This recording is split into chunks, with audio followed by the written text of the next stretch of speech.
of Urban Infrastructures at the University of Westminster, UK. And he also is an honorary professor in Urban and Regional Development at the University of Groningen and a visiting professor at the University of Reading.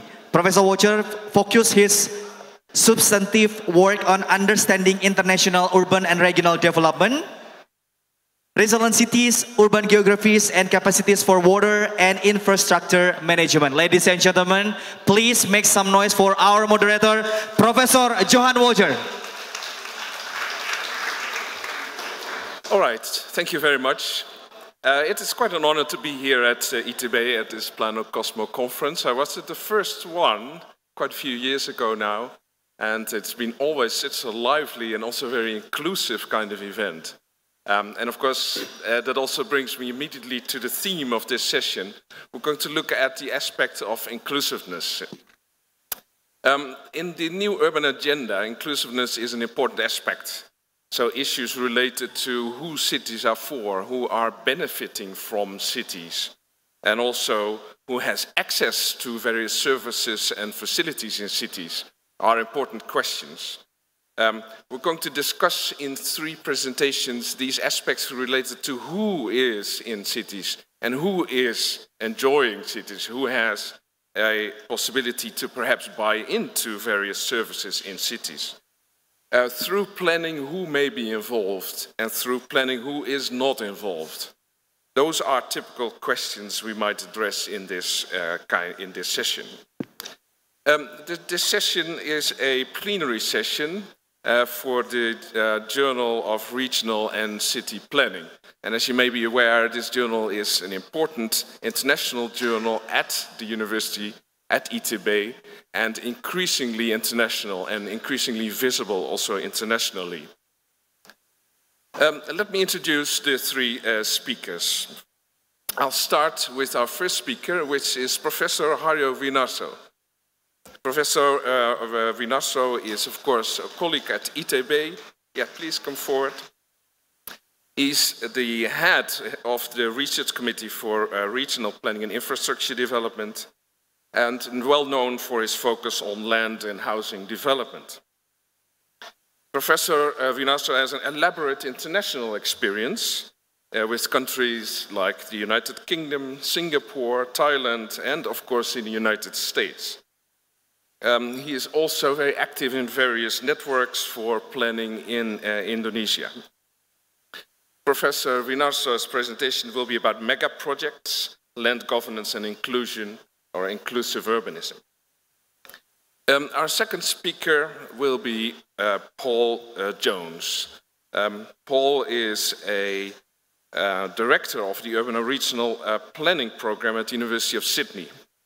He has a lot of experience as a practitioner, working in the practice, all kinds of practices related to sustainable urban development, and working for urban development projects in the Pacific region particularly.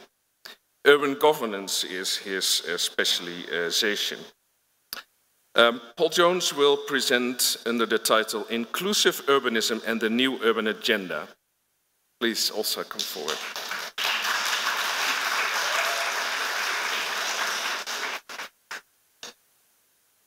Our third speaker is Tim Bernal, Professor Tim Bernal. He's an associate professor at the National University of Singapore, and focusing particularly on Southeast Asia. His focus is also on various transformations related to urban regions, and he's very well known for also his comparative work. Please, Tim Bernal, come forward. Just like the last session, we will have 3 presentations of 20 minutes. I will try to keep track of them, and then afterwards we'll have some time for discussion and questions. So let me start with our first speaker, Professor Haryo Winarso. Please come here and speak about mega projects, land governance, and inclusive urbanism. Please.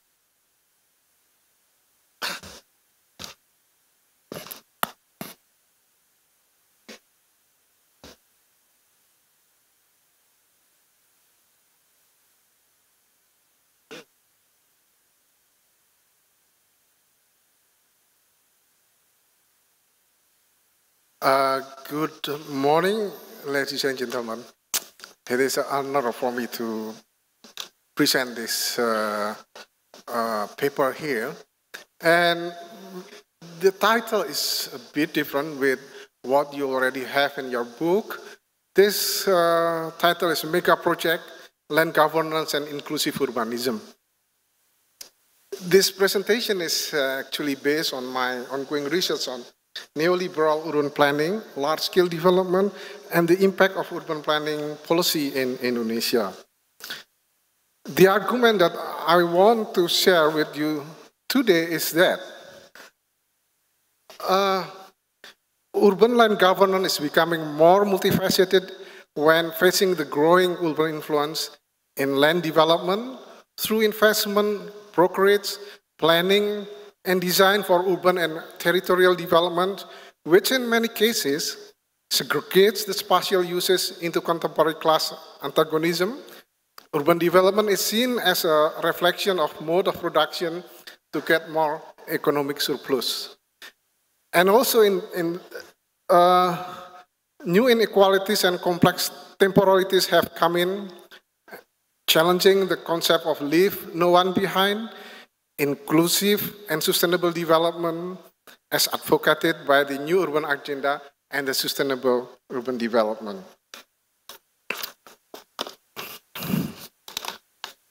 This kind of project, as I will show later, creating new space characterized by exclusive use of land, creating supernormal land value, and could create class domination in which the poor will be alienated from the urban facilities. On the other hand, there is a new world agreement on city as an engine of growth, and call for the city development is inclusive, leave no one behind, sustainable, city for all, and right to city. So there has to be a ways to integrate this seemingly opposite view. I believe that there has to be a new approach in the governance of land. In doing so, I will divide my presentation into three parts. First, I'll discuss mega project, and then what is the impact of mega project, and we then come to what is inclusive urban development. At the end, I will briefly describe on the land governance. City and territorial in the world now are taking mega project in their development agenda. This kind of development show mega project as a means of generating future growth to attract investment capital, implementing neoliberal view of urban and territorial development. This development approach has been criticized to value in incorporating mixed development which accommodate both poor and the rich. And this makes the rich group can always enforce its preference over a poor group because it has more resources to apply either to transportation, obtaining land, whether location they want to choose, in whatever location they want to choose. Therefore, this development is nothing but a picture of accumulation of capital, which forcing and regrouping based on the social relation of production, and this makes social segregation more apparent. So, what is mega project?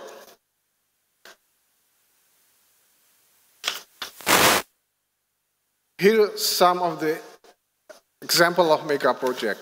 One project is kind of this in Istanbul airport in Turkey.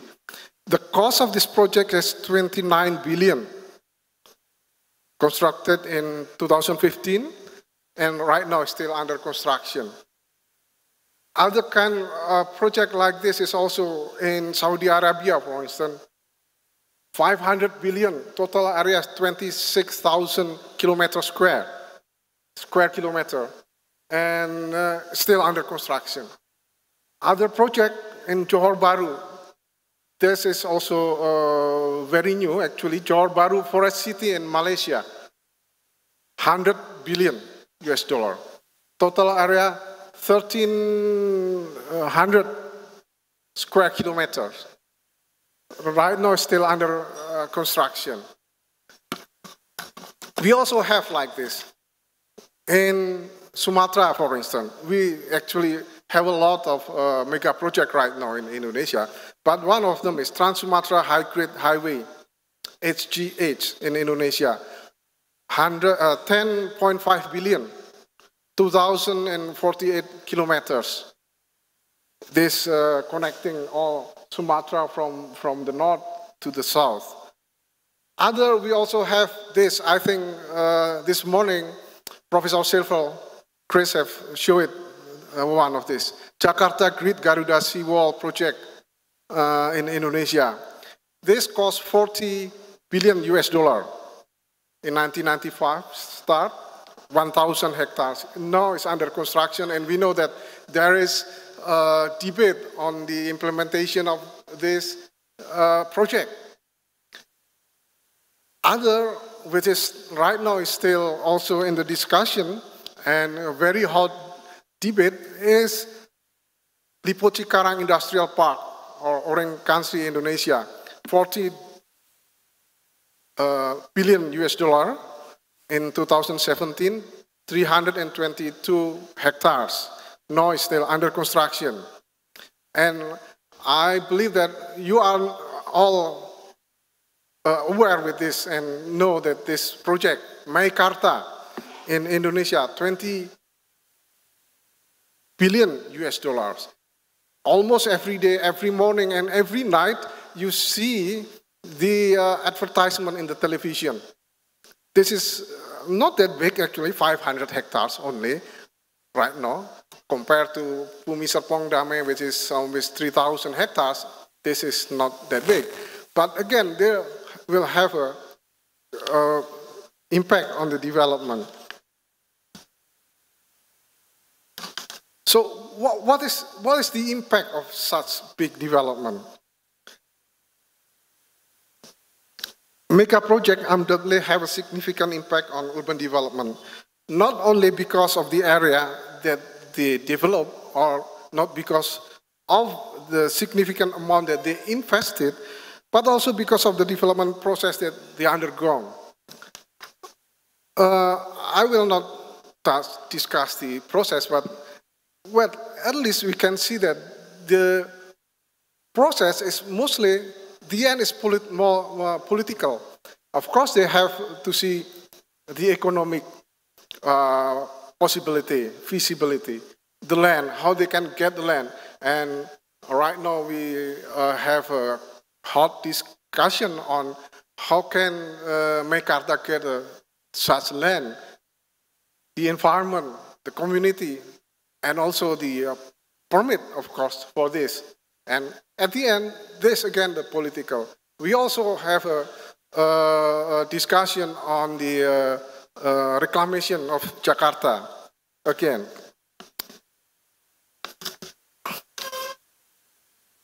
Saigedo, for instance, in 2002, based on their study in 13 large-scale urban development projects in 12 European Union countries, concluded that large-scale urban development projects have increasingly been used as a vehicle to establish exceptional measures in planning and policy procedures.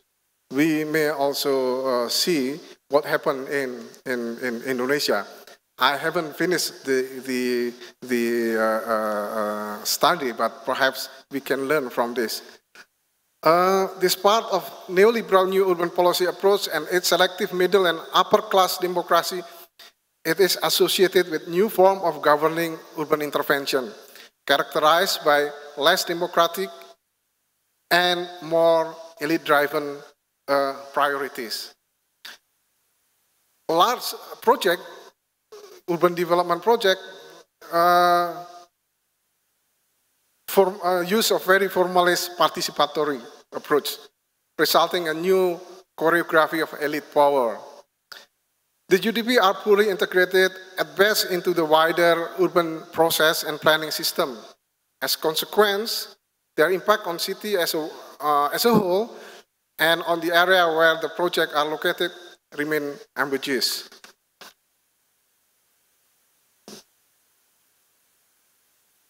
Most UDPs accentuate socioeconomic polarization through the working of real estate market, price rise, and displacement of social and low-income housing. We also witnesses that one, right? Public budgets that are increasingly redirected from social objective to investment in the built environment and the restructuring of the labor market. The UDP reflect the embody of series processes that are associated with changing spatial scales of governance. These changes in turn reflect the shifting geometry of power in the governing of urbanization.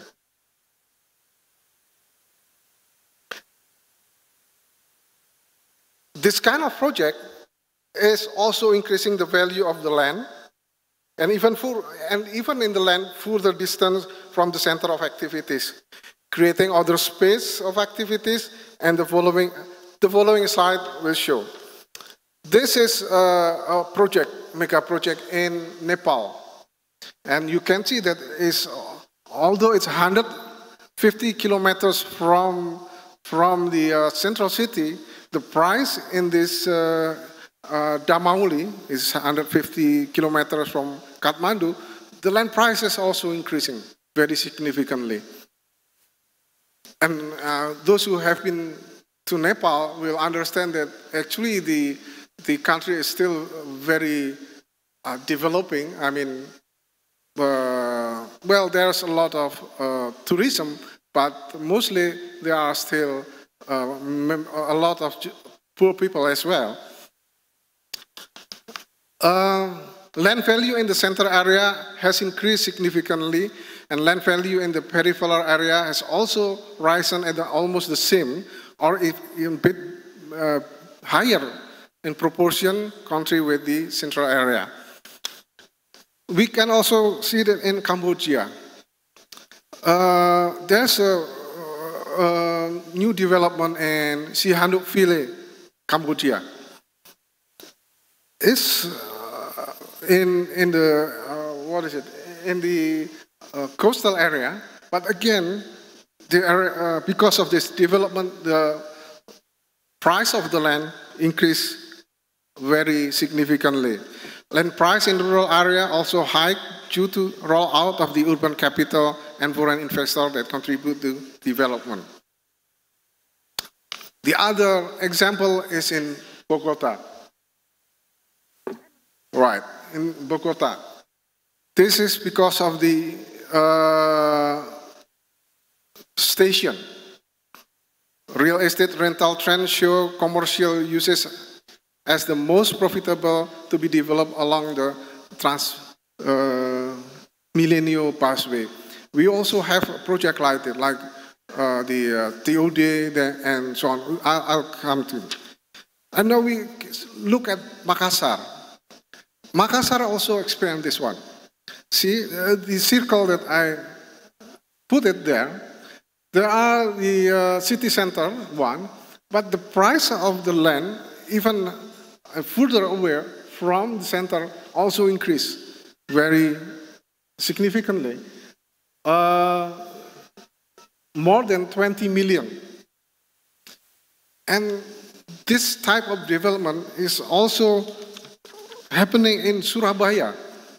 If you look at this, the development by Ciputra, here, down, Citraland and Nusakov, 60 million per square meter. 60 million per square meters, which is very expensive, right? While in the central city, perhaps Kusuma Bangsa is only 50 million.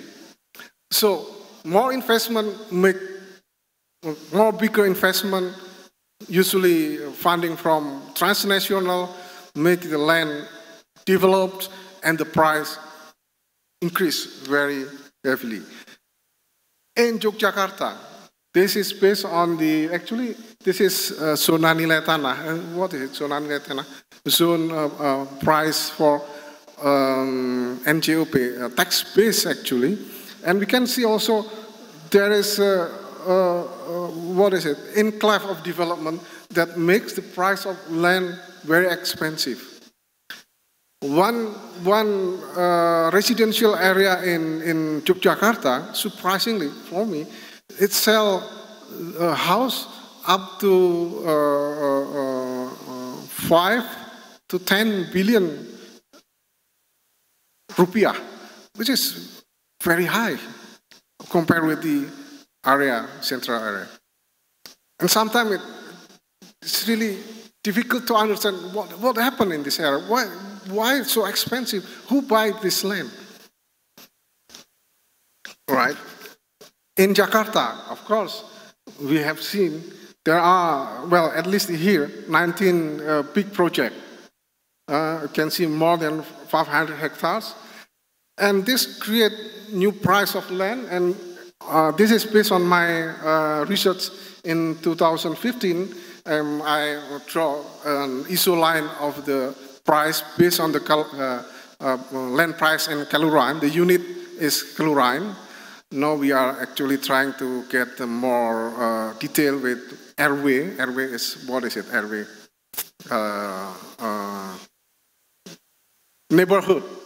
We are now trying to get a price at the neighborhood unit, and we will try to see how is the picture of Jakarta. And you can see that there are peaks in the ISO line, that the price is different.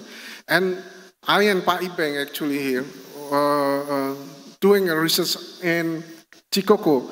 Cikoko is a place where TOD, transit-oriented development, will be built, right? And it's just still news that they will be built, and the price is increased.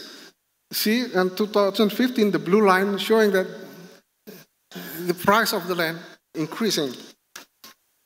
But then, who can buy this line? So, I will then contrasting this with the what is inclusive urban development. Inclusion became a keyword for sustainable development goals in the new urban agenda. The new urban agenda envisioned that city should be for all, has to be for all, with the three principles. First is leave no one behind, ending poverty and its all in form and dimension, ensuring equal right and opportunity in social economy, culture, and urban space, equal access for all physical infrastructure and basic services, sustainable urban inclusive urban economics, by leveraging the agglomeration benefit of well-planned urbanization, preventing land speculation, promoting secure tenure, and environmental sustainability, promoting clean energy and sustainable use of land and resources in urban development, mitigating and adapting climate change. So, inclusive urbanism, I'll try to define this as a concept of urban development that enable equal opportunity to all segments of citizens to enjoy the fruit of development. I think after this, Paul and Tim will explain more in theoretical and so on. Perhaps it's going. And there should be no segregation between the poor and the wealthy community. All segments of the people can have access to decent urban services, access to land, access to education, and access to public health services. Cities like London, Paris, and Jakarta have showing segregation between the poor and the haves. Large-scale projects, as showed before, are able to increasing the land price. Unfortunately, this increased land price has made the poor people cannot afford to buy the land. And there's going to be a gentrification in the area. Cities, however, are under increasing pressure to attract international investment and to prevent spontaneous development of low-income and informal settlement. Scholars argue that the determining factor for Land and housing prices at local level include local economic development, employment opportunities, and environmental quality of the neighborhood.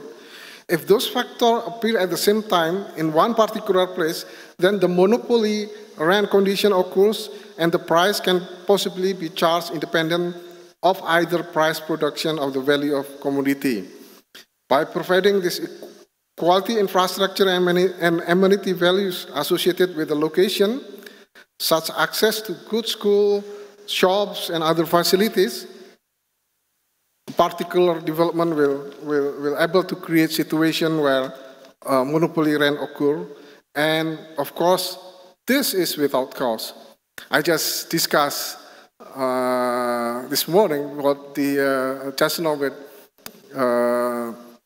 Professor Lee from China. What happened with the industrial park in Indonesia? Who buy the land? And what happened with the local area?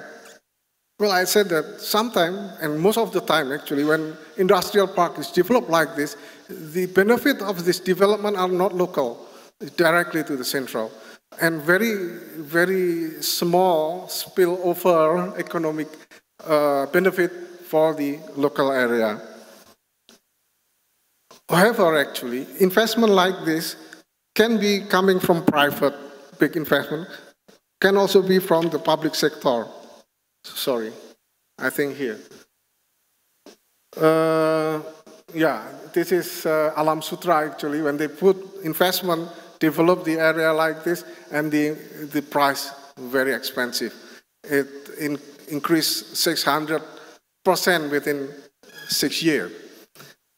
600% within 6 years only.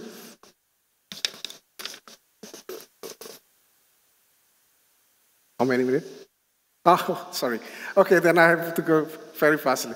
Public sector investment infrastructure, road, TUD, and so on is, can also increasing land price in the nearby areas and without intervention from the owner. So this is the unearned income actually, without doing nothing but investment by public sector, the price increasing.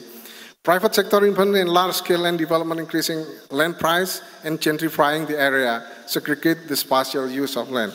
So there's investment by public sector and private sector. But unfortunately, from what city experience, both investment mostly enjoyed more by the rich segment of the people. So what I want to say that actually we need land governance. What is land governance? Land governance involves a procedure, policies, process, and institution by which land, property, and other natural resources are managed. And this includes decision to access land, land right, land use, and land development. Good land governance, of course, have to deal with three conflicts. First is property conflict, development conflict, and resource conflict. Okay, so when the property conflict, then the land governance has to be able to increase the security of tenure, so that it's not easy for people just to, you know, remove the people, the poor people, or just buying the people. It has to be just and fair use of land with taxation, value capture when the investment by government and people who are doing nothing get the increasing value of the land. We have to be able to find a way for capturing the value of the increasing land. Effective use of land distribution, no eviction.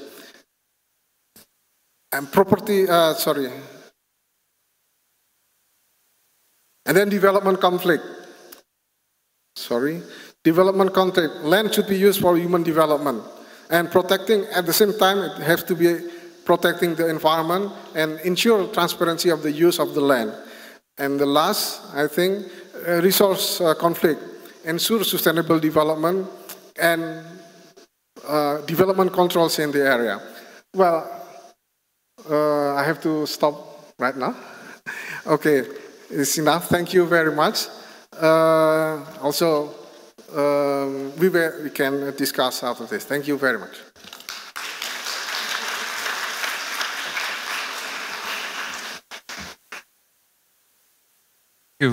Thank you very much, Professor Winarso. We're moving on to our next speaker. Paul Jones is getting ready. He's going to present a presentation entitled Inclusive Urbanism and the New Agenda, the Shaping of Form and Structure and Informal Settlements, a case study of order and rules in Lebak, Siliwangi, Bandung, Indonesia. Please. Thanks, Johan. My talk is a little different to what's in the book, but I really want to talk today, share with you some ideas about things to do with order and rules and notions of order, and especially notions of order that are rooted and anchored in informal settlements. So I'll just start off with some concepts about order and rules, and then we're going to move to a case study of Lebak Siliwangi, which is a kampung, as many of you would know, which is just 200 metres here. It's just on the other side of Taman Road. And I'm going to look at the concept of order through morphology, urban morphology, and look at the elements and try and deduce various local forms of order that produce this unique form of urbanism. And then I want to finish up about talking about the challenges in planning for city complexity. I'll just start with this, saying this theme is actually cut across the Planocosmo. And I think it's important to recognise that these are global policies, and these are global policies that many or most of the countries in the world of the UN have agreed to. And they make some fairly ambitious statements. They're very plausible, admirable, but they are very ambitious. And as we know, there's the New Urban Agenda, and there's also the SDGs, especially SDG 11, which is what a lot of us are concerned about. And within that picture are some major challenges, including informal settlements. And as we heard yesterday from the representative from the ITB, over half of the world's slums are in Asia. I think the main point here, I think that's really important, is that it needs to be said that these are global policies, but really to shape global policies, as global policy works its way down, it is fundamental that the global policy also considers notions of bottom-up and what's happening at the local level. And it's really also important when we move our way through understanding a city, is that there's many stakeholders that shape the city, but we really need to face the fact that not all stakeholders are equal in that process. I'm not going to spend much time on this, but we all know that informality and informal settlements are a way of life. As we'd nearly argue at the end of this presentation, it is the normal urban order in many, many cities of the world. We heard this morning from Dr. Hassad, 1 billion, so about a third of the world's population lives in a slum or informal settlement. Now, notions of order, disorder and planning, they've been around for as long as cities have existed. For many of us here involved in urban issues, we would be well aware of this classic text by Kostov called The City Shaped. And he makes this good point, is the fact is that the city, however arbitrary its form may appear, can be said to unplanned. Behind the strangest twists of lane or alley, behind the most fifthly bounded public space, lies an order. And I've just given this example here from London. Between 1602 to 1630, there was 14 proclamations made to try and control order. So in this case here, it was the suburban expansion outside the walls, and they kept trying to deal with and impose order to deal with the lack of order that was going on. So that these notions are not new. And in terms of the modern planning area and modern orders, our notions of modern orders and how we actually do our planning and design, they're really rooted and anchored in the impacts of the Industrial Revolution, the speed, the scale of change, the issues to do with water, sanitation, housing, and then how we respond to that in a really large scale, large size context.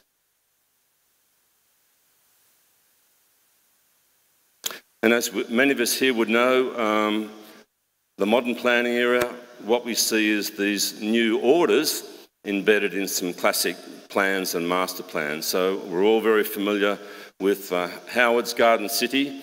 And in Howard's Garden Cities, he's embedded a certain order, a certain vision of how he sees the city. He had a physical vision, an order, and also a very clear social order. And I think this is a really interesting point in time because we see with the modern planning era the occupation, the preoccupation with form and structure to address things to do with space, regulations and landscape to improve the human condition. And this is a really good image from London in the mid-1800s because it's talking about the city as it is and the understanding of the city and the city as it might be. And I think that this analogy, what you see here, is very much still relevant today.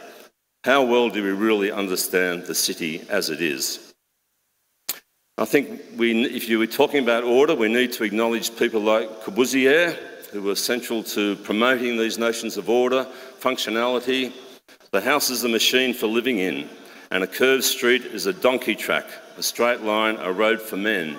And I think he goes on to say that if you've got a donkey track, it needs to be straightened out.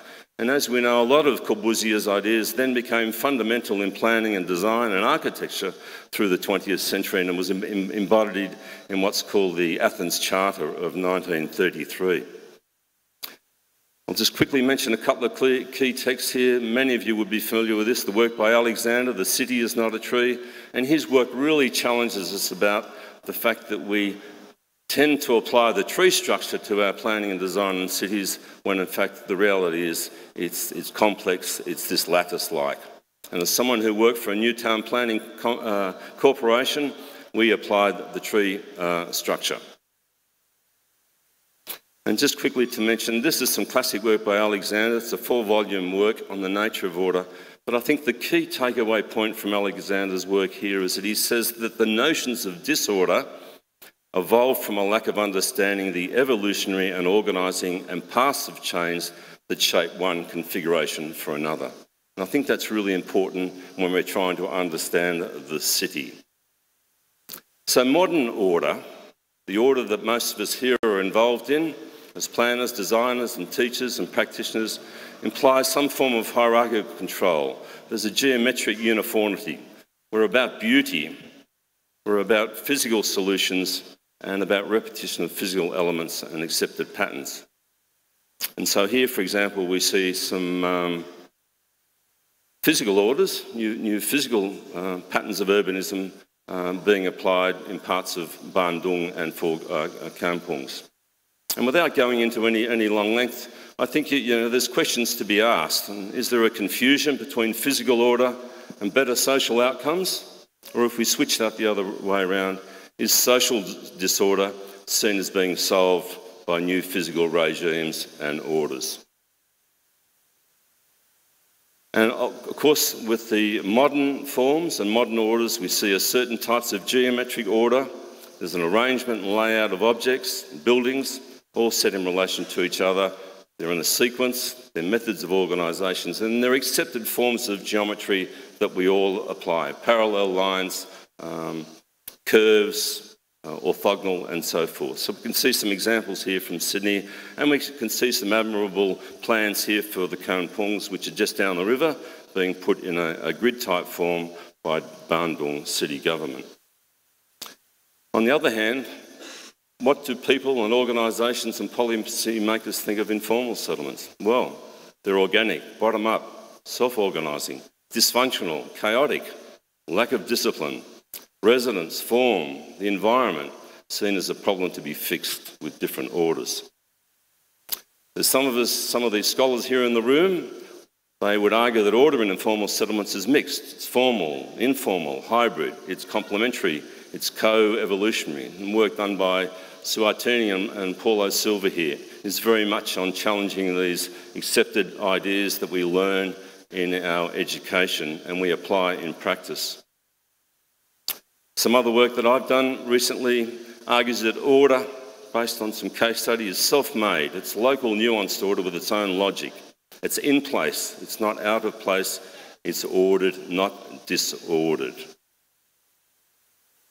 So we're just going to drop down and hopefully got enough time, and we're going to cover some insights here from Lebak, which as I said is just 200 metres away and falls off from Tamansari Road into the Sikapundung River.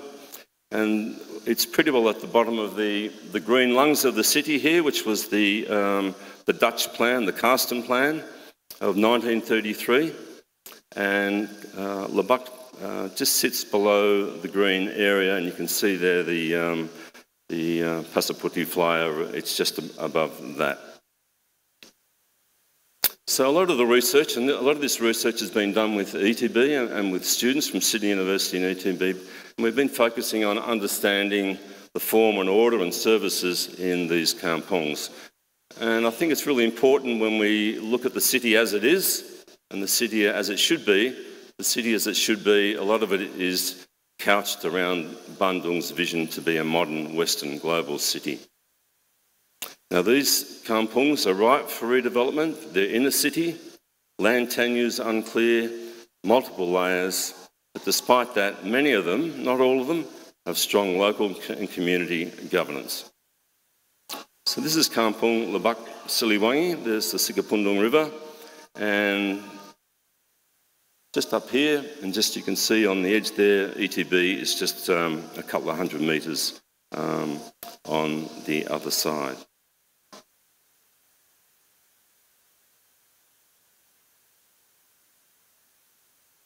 And it's important to appreciate what's happening around it and the pressures that's happening. Different forms, different lifestyles, different rules, different orders. The formal city, the modern cities, slowly coming in and knocking on their door. So I'll just deviate for a sec. What do we mean when we talk about form and structure? Well, some of the definitions that I like is the one by Thompson. Form implies shape. It's a way to understand cities, focusing on built form, space, geometry, processes and patterns. But the one I like is that by White in 1968. To me, form is about shape and configuration. And when I look at form, it's about the outward appearance of things. And obviously that's at scale. So we can have human scale and then neighbourhood scale, and then obviously going up from that. Now these are some of the main morphological units that make up the kampung. And some of these units, we've actually been spending the last couple of years really deconstructing these, unpacking them and trying to understand how they work, how they organise and how they evolve, and what's that mean for the community. And I think it's best to say that while we use these terms about house plots, blocks, alleyways, streets, roads, open space, there's an irrigation channel there, and I've included mosques because there are a number of mosques in the kampung, and certain mosques orientate east-west, so they actually encroach into the alleyway, so they have their own form, physical form. All these, in some ways, these terms are problematic when you look at a kampung.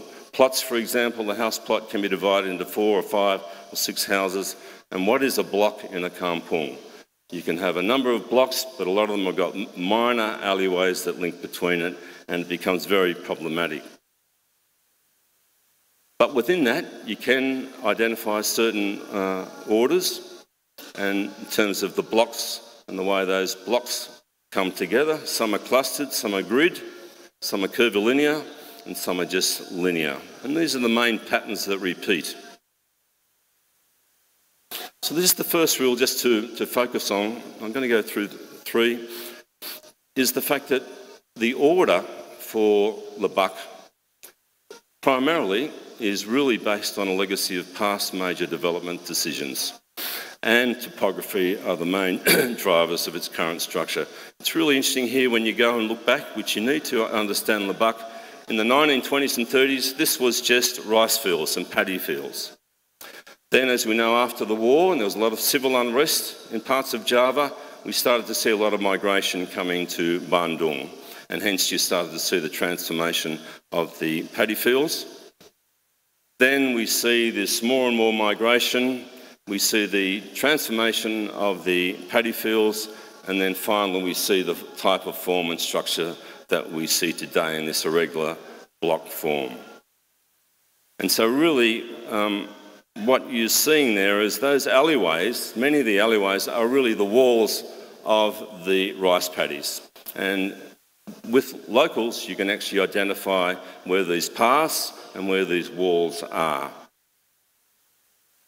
So this is just a view of the sort of rooftop architecture, I think, and I say that because a lot of the rooftops actually cover the alleyways themselves, so you can't actually see that, and in some ways you don't see the actual correct block size and patterns. But it also tells you a bit about morphology, it tells you a bit about topography, Taman Sari Road obviously at the top, the green being the Sika Pundung River. And again, just gives you a better idea of topography. You can see where the better housing is at the southern end, and then you get into the sort of lower poorer housing, which is down on the bulk of the rice paddies.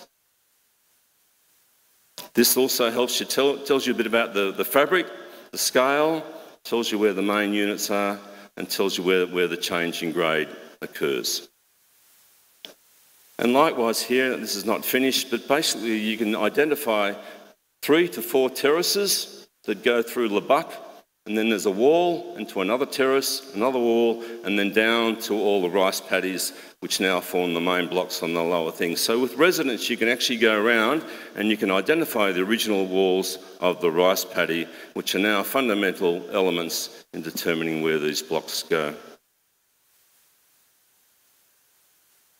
And the result is that this very tight knit block formation gives you this what I call a very fine-grained street-based urbanism, which in Lebak appears to be very coherent with a really strong social networks and governance.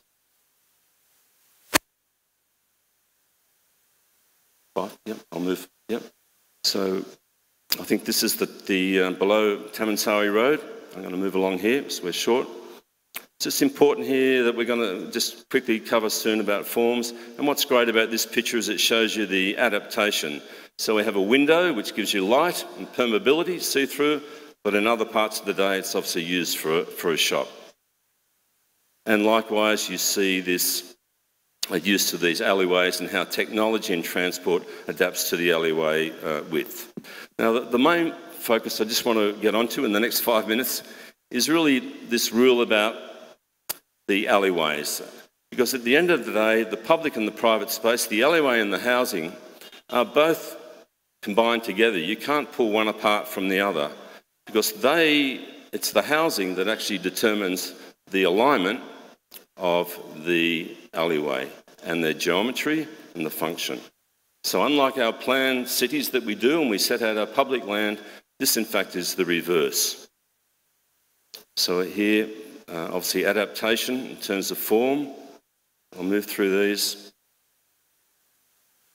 And very much the alleyways and the ways they move together and they shape the alleyway is really about housing intensification, what's happening in the house. And at the bottom line, you know, one of the key takeaway messages is that the alleyways is really the sum of the geometric forms of the house frontage. Different sorts of alleyways. I won't spend time in here, just to say that it does challenge traditional ways that we look at alleyways. Are they public, communal, or semi-private? There's different types. I'll move through these so we can get to the main guts. And then you have these elements within the alleyway that what I call bolt together to form this interface. Just quickly, we use the word interface.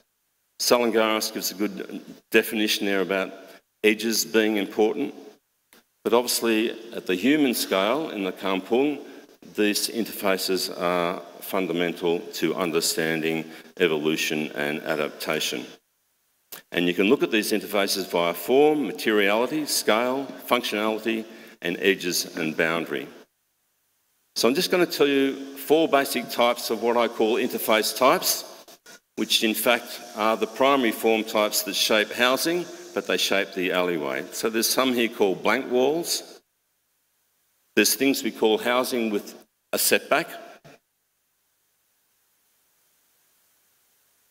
There's things that we have no setback and what we call aligned. There's those that we call set forward. So they actually go forward of the building line, whatever the building line is, which again is another issue. And then we have these things called set above and set over. And some of our students call the set over skywalks. So these things tell us, you can see these diagrams here, you understand these diagrams through what's happening at the front of these housing frontages, and that explains to you why that alleyway is as it is. And then basically what you have are these four primary interface types: the setback, the aligned, the set forward, set above, and they're occurring in multiple configurations. Multiple configurations.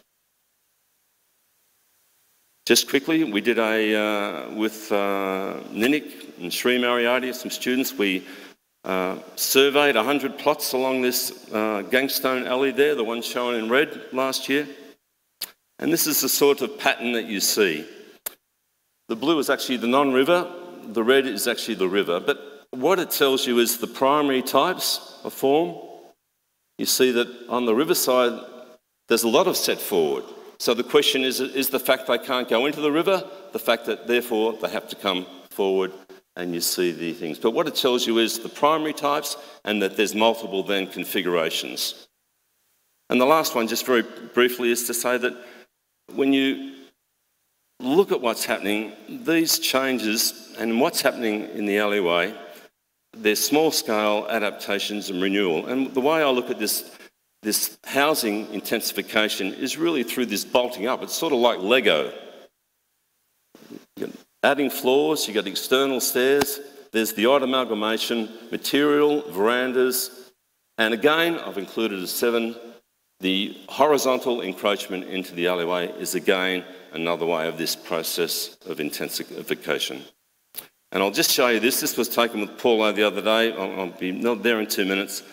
This is a classic shot. It's most probably an extreme shot, but it's a classic shot because what it shows you is firstly the alleyway is linear below, the green house is offset.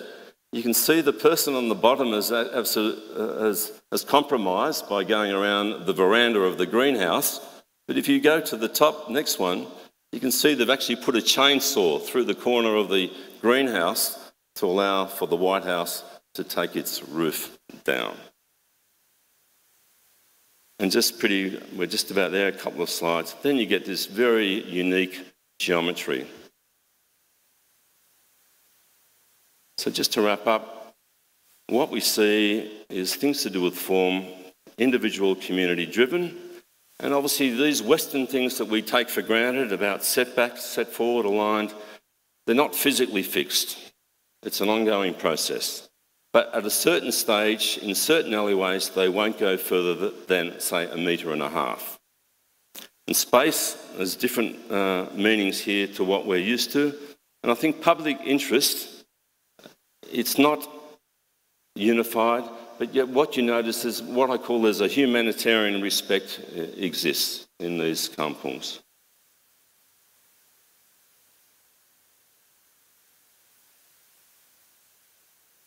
And so, I think just to wrap up, this is the last slide.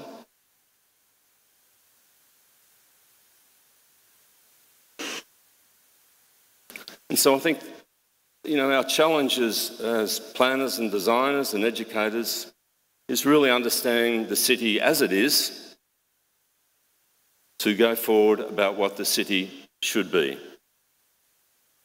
And we need to understand the different types of orders. We don't disregard people's communities because at the end of the day, an order does exist. But the reality is the city is made and shaped by multiple layers of different orders. Thank you.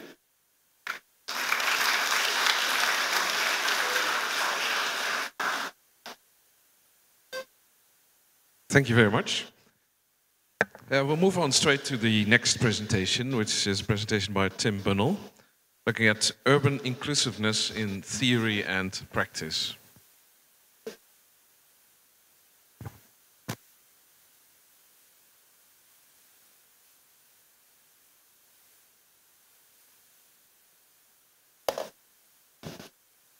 Hi, good afternoon, everyone. Selamat siang. My thanks to the organisers for inviting me back to ITB. It's always great to be here, and I'm particularly pleased to be part of this exciting event. My paper, as you can see from the title here, is on urban inclusiveness in theory and global policy practice. It began from recognition that the objective of becoming more inclusive has risen to prominence not just in urban policy worlds, but also in the academic world of urban studies and urban theory. So I considered what inclusiveness means in each of those worlds and try to bring them together into conversation in ways that might contribute to how we think about and realize alternative urban futures. I believe a first full draft of my paper is available through the conference website. It comprises 3 main sections. In the first, I review post-colonial urban scholarship that has called for more spatially inclusive global urban studies, reacting against the historical tendency for urban theory to be based on the experiences of a relatively small set of cities, mostly in the West. In the second section, I turn to international policy, where, as we've heard, inclusion and inclusivity have become a ubiquitous part of normative principles and prescriptions, including, but not only, in the new urban agenda. It's in the third and final section of the paper where I try to put inclusiveness in theory into conversation with inclusiveness in policy or practice, and consider ways in which these often separate domains may be made to vitalize each other. I know I've only got 20 minutes, probably 19 now.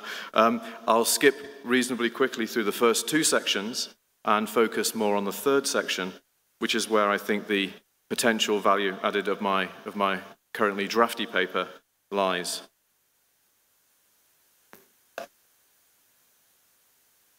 Okay, so it's widely recognized now, I think, by now that urban theory has largely been based upon a small set of so-called great cities in the West. The likes of Manchester or Chicago have been treated as prototypical industrial cities. LA came to define a new paradigm of postmodern urbanism, and New York or London are understood as the leading global cities. Aside from issues of selectivity or exclusivity, this tendency means that cities in some parts of the world have been cast in terms of innovation and progress, while others are imagined in terms of the need to catch up. Post-colonial urban scholars have reacted against such tendencies in 2 ways. The first has been to diversify the sites of knowledge production for a more globally inclusive urban theory.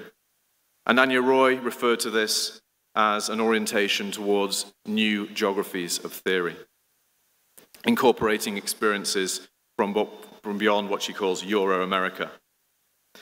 Relatedly, Jennifer Robinson preferred the term ordinary cities as a means of breaking down inherited categorization and geographical hierarchies of knowledge.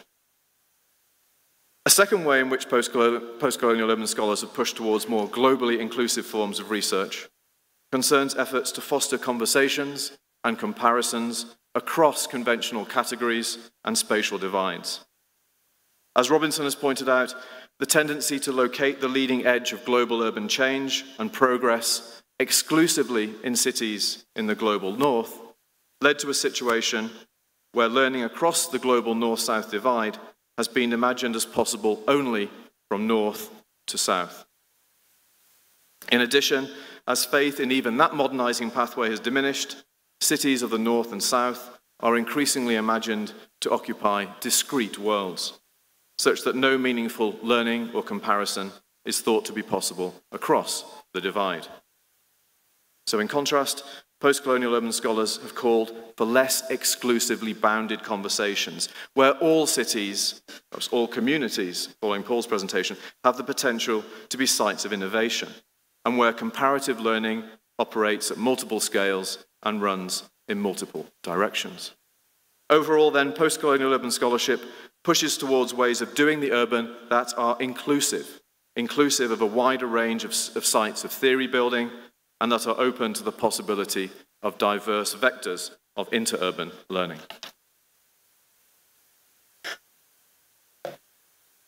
Most allusions to inclusiveness in international policy discourse are clearly rather different from debates over epistemology and hierarchies of attention in academic worlds.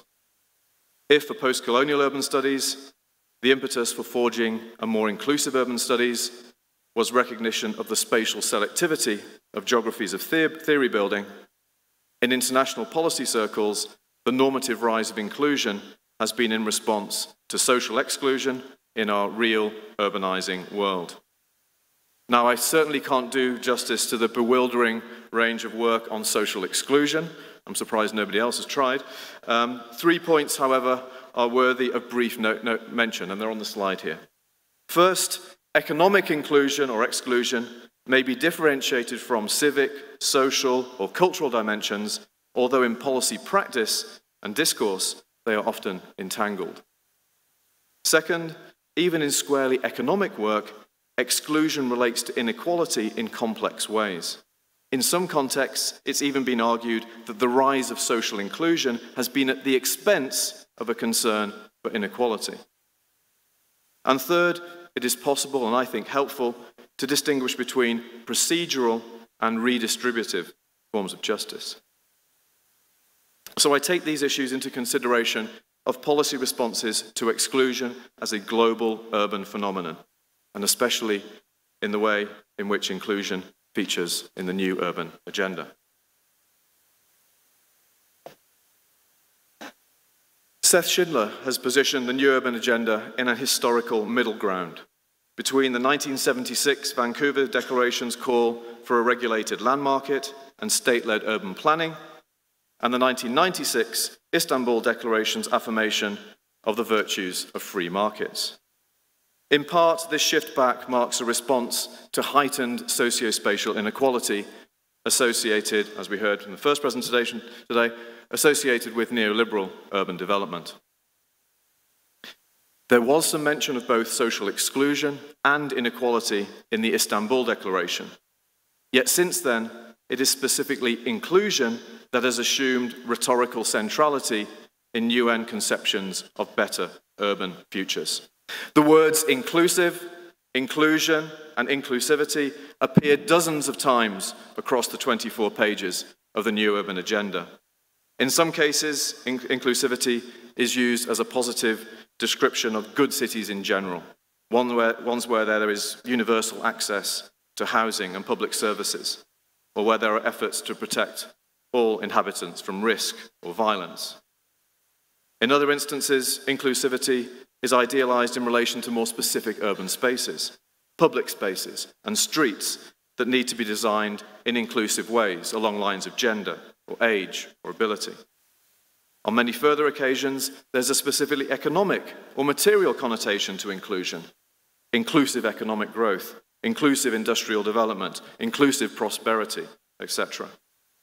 Inclusive is also used as a desirable trait for governance. Inclusive urban plans, legislation, monitoring systems, and inclusive platforms for civic engagement and participation. In short, in the new urban agenda, inclusive is a defining trait of the good city and of suitably good processes to realize it.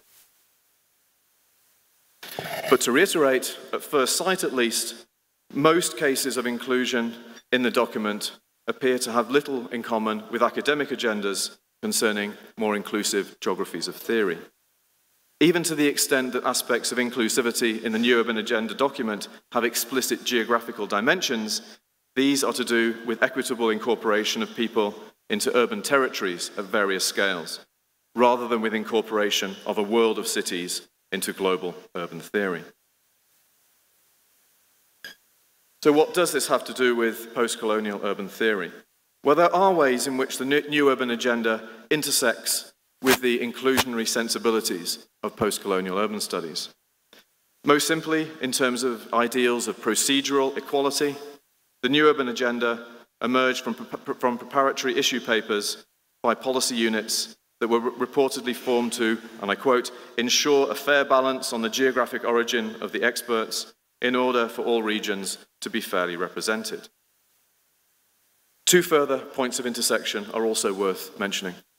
First, while the UN Habitat Declarations have always been concerned with urban settlement challenges beyond Euro-America, there has been growing recognition of contextual variegation beyond the developed versus developing dichotomy.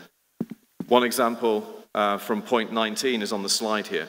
We emerge, it says, that in implementing the new urban agenda, particular attention should be given to addressing the unique and emerging urban development challenges facing all countries, in particular developing countries, including African countries, least developed countries, landlocked developing countries, and small island developing states, as well as the specific challenges facing middle-income countries.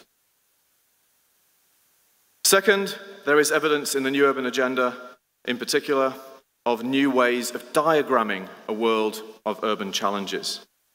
Growing inequality, as it's put in point 25, and the persistence of multiple forms and dimensions of poverty, including the rising number of slum and informal settlement dwellers, is affecting both developed and developing countries. To the extent that there is also recognition of the contribution of the informal economy, there's even perhaps a hint that experiences from the global south may be able to contribute to knowledge for dealing with related concerns in the global north, inverting conventional geographies of learning. So through a careful reading of the new urban agenda document, it is, I think, possible to identify some points of intersection with the orientation to inclusiveness that underlies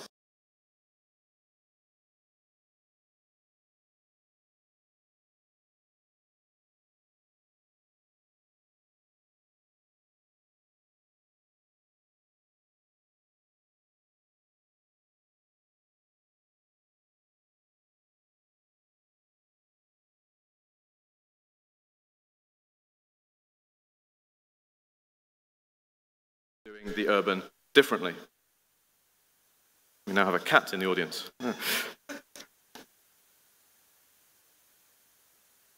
The first of four critical intersections that I'll deal with follows on directly from this notion of friction as generative and has to do with recognizing the progressive possibilities of agonistic politics.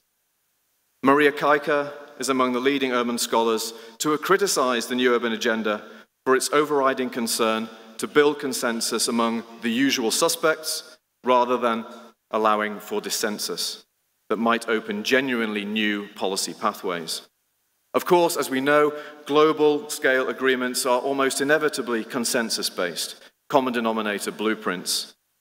Yet Malik Simone and Edgar Peterser have recently argued that even in local level articulations of UN practice, the consensual model of democratic politics is preponderant, leaving no appreciation of the transformative potential of agonistic politics. Post-colonial urban scholars, as I've noted, are concerned to confront the uneven power relations that have historically enabled only certain people in certain places to shape urban theory.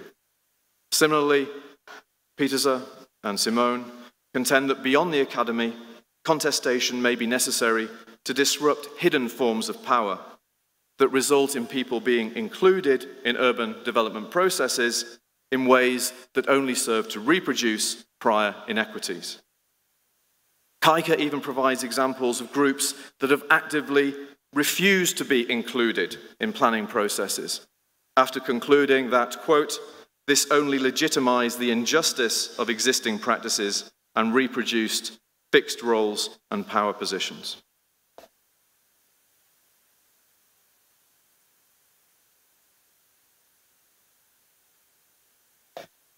Focusing on dissensus is important not just in challenging ingrained inequities, but also in diversifying ways of reimagining the urban.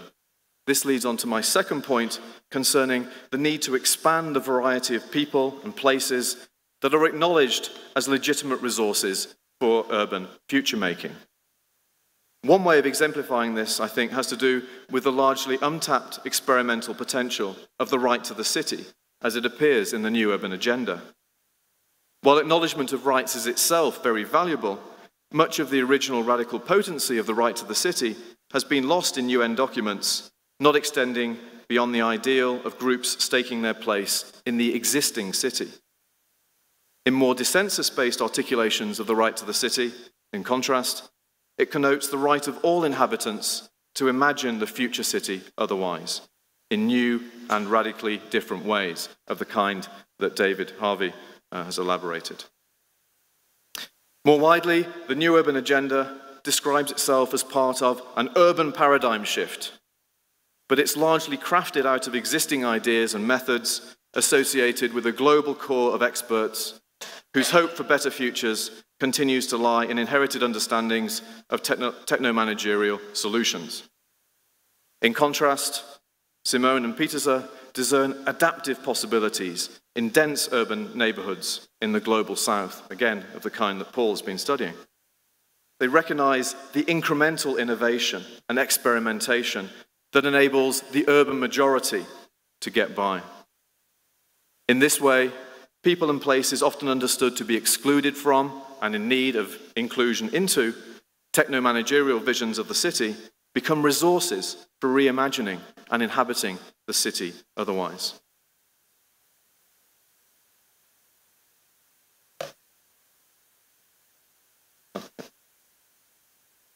Perhaps the preeminent reason why it's important to continually diversify resources for future making is because what worked in one geographical or historical context may not work so effectively or indeed have entirely different outcomes in other places and times. It may seem unnecessary to mention this third point, given recognition of the specificity of developing world conditions in UN Habitat documents going back to the 1970s. Yet I would say that there is still evidence in the New Urban Agenda of geohistorically specific presumptions of appropriate or proper ways forward, however implausible they may be when applied elsewhere or elsewhen. Recognition of the contribution of the informal economy, for example, is immediately followed by commitment to support, and I quote, sustainable transition to the formal economy.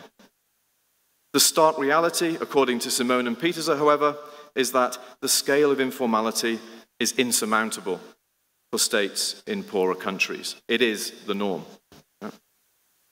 Relatedly, Simone and Pieterse argue that in the current operating environment of globalized infrastructure finance systems, it is often impossible to raise the requisite capital for investments to achieve citywide infrastructure networks. These kinds of infrastructural ideals have long been and remain central to imaginings of the good city in the West, but their pursuit in the global South in the 21st century may result in, and again I'm quoting Simone and Pieterse, delivery systems that can cater only to the needs of those who are bankable, formal businesses, government agencies, the middle classes, and the elites. This affirms, I think, the need for radically different ways forward and to diversify where we look to as alternative models and resources. Pardon? Complete, okay. All right, so I did have a fourth. I've got to go straight to concluding remarks. My fourth one is that when we learn from elsewhere, and I think it is possible to learn from models elsewhere, we must be very critical in thinking about the kinds of indicators and small set of criteria that are often used to allow models to travel. What worked in one place doesn't necessarily have good outcomes in another place, even though I think that I'm actually unbelievably speaking critically about Singapore here, even though some things that I think are very welcome in the context of Singapore, in terms of certain understandings of inclusion, may end up distracting attention away from other indicators of inclusion, right? So we must be careful not to overdo our understandings of how valuable specific models in specific times and places are. Okay, I've been asked to skip straight to the conclusion, so I'll do so. Okay, so this conference has compelled us to think about ways of transforming beyond borders. Ultimately, perhaps the key border that I've sought to engage with is that between academic urban theory on one side and the realm of global urban policy on the other.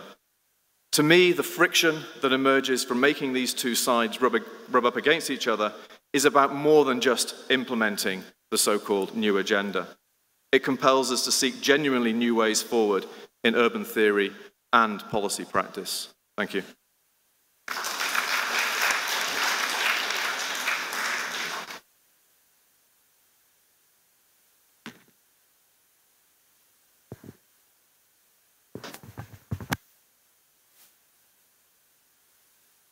Well, thank you very much. We've had three very interesting presentations, I think, crossing through different levels of scale.